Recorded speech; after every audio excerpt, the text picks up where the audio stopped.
The Bhagavad Gita, chapter 2, verses 11 to 15.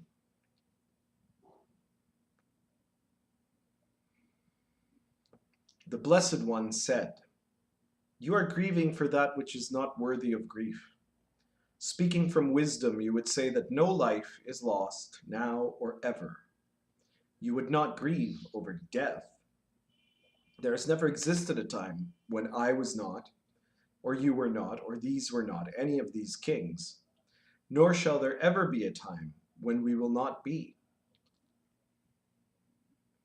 Any who lives a mortal life in a body will experience childhood, youth, and old age. Likewise, they will achieve other forms of life beyond this one. One who is focused will not be blind to this. Son of Queen Kunti, it is only the senses that see the winter and summer of suffering and joy. They come and go, but are in no way permanent. One must accept them all, scion of Bharata. Finest of men, one who isn't disturbed by these things, who is the same in happiness and suffering, he has discovered patience. For one like this, the nectar of liberation is possible." So, in these verses, Krishna begins to elaborate his actual teaching at this moment that Arjuna had just said, "I will not fight," and he had given up, or given up trying to argue, rather, because he hadn't actually surrendered. And now Krishna is beginning this process of trying to elicit real surrender, a surrender to reality in Arjuna. And the first exposition he makes is an argument about what is called the Buddha Yoga, the yoga of assessment that he gives to Arjuna. This type of yoga is a kind of a self-inquiry. So it depends on a perception of the self and understanding the temporary nature of the persona of the unreal self and the underlying permanence of the essence of self. And it relates, of course, to the question of death, and in a bigger sense, of things ending. Everything ends. And so why is that? Why does everything end, right?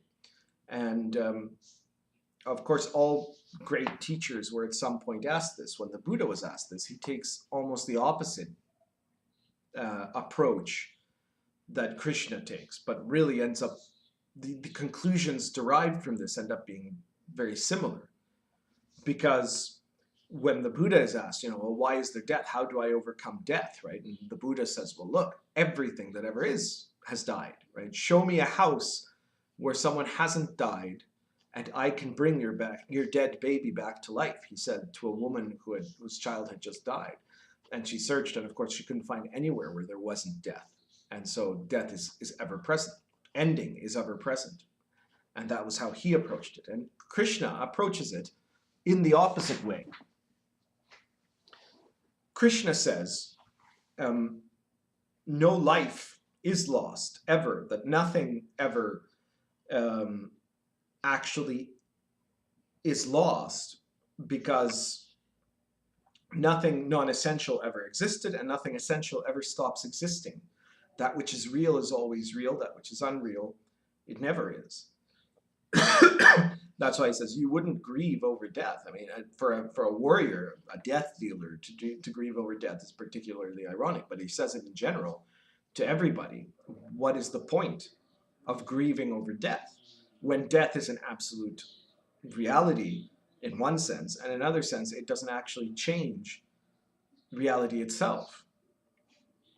So there's never a time when the essence of any of us was not, and where the essence of any of us will not be.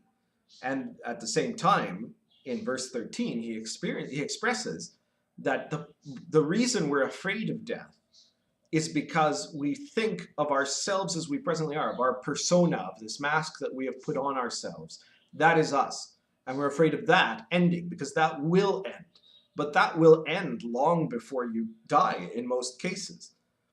He says, anyone who has lived a mortal life in a body will experience childhood, youth, and old age. The child dies to become the youth. The youth dies to become the man dies to become the old man. Who you are now is not who you were at 9 years old. And it's not who you would be at 90 years old, presuming you're not one of those two ages watching this video. But the point is that you are constantly dying and regenerating into a new form. You're becoming something different. And at the same time, there is another form of life beyond this one, another essence beyond the persona, what I call the individuality, that exists as part of the whole. And that which exists as part of the whole never ends. It continues in different forms. So it's only the senses, only our perception goes through the winter and summer of suffering and joy, which I think is a great line. These things come and go. There is no permanence. So because there is no permanence, you have to accept them all. You have the good and the bad. You have to try to embrace it. Krishna's philosophy is a philosophy of embracing with totality everything in front of you. Not necessarily meaning that you like it all. You don't have to say, yeah, I love this. You have to do your utmost within it. If you have to fight, you have to fight your utmost. If you have to surrender, you have to surrender your utmost. If you like something, like it as much as you can. If you hate something, hate it as much as you can. If something tastes bad, then be grossed out as much as you can. If something is delicious, then experience it as much as you can. Be complete, be total, be absolute in everything you do.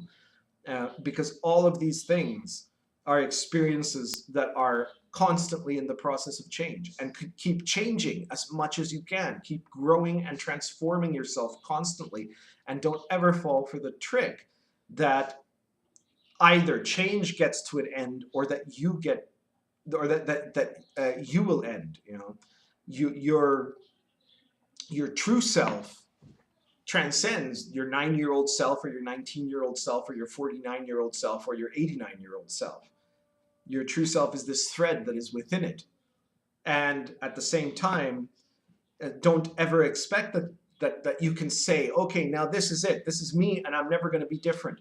Or this is the end stage. And don't even think that in spirituality, that to say, oh, well, you know, once I've become, you know, enlightened, or once I've become awakened or ascended, or once I've been, you know, transformed in the Holy Spirit, or become a 6th level laser Buddha, or whatever, that then that's it. And now I'm in this perfected stage. So that's what I'm trying to do, is to become this thing that is just frozen.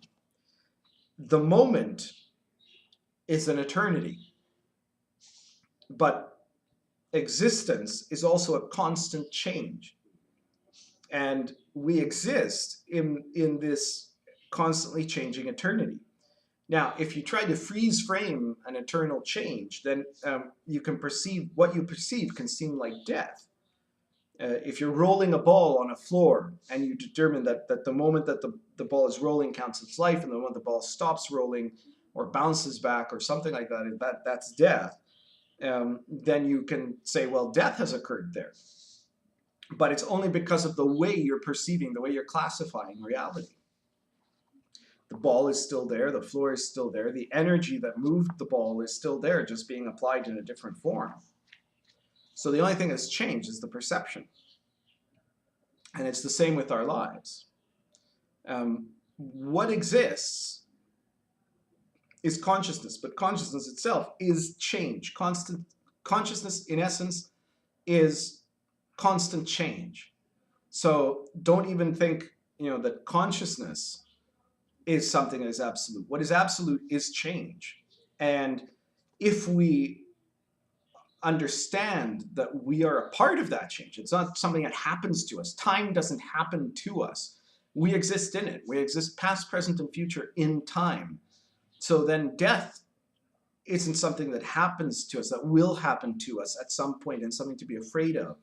Our death, or the deaths of others, the end of things. The end is something that is already of us. It is existing right now. And you're dead. You're already dead. The death has already happened. It is existing within you in time and space. What is constant is this consciousness of change. And therefore, everything persists. Nothing is really lost. Everything just keeps transforming. It never had the static form. It never was that freeze frame you imagined it was. So nothing is lost. And everything is always progressing. This is the essence of Krishna's message of totality.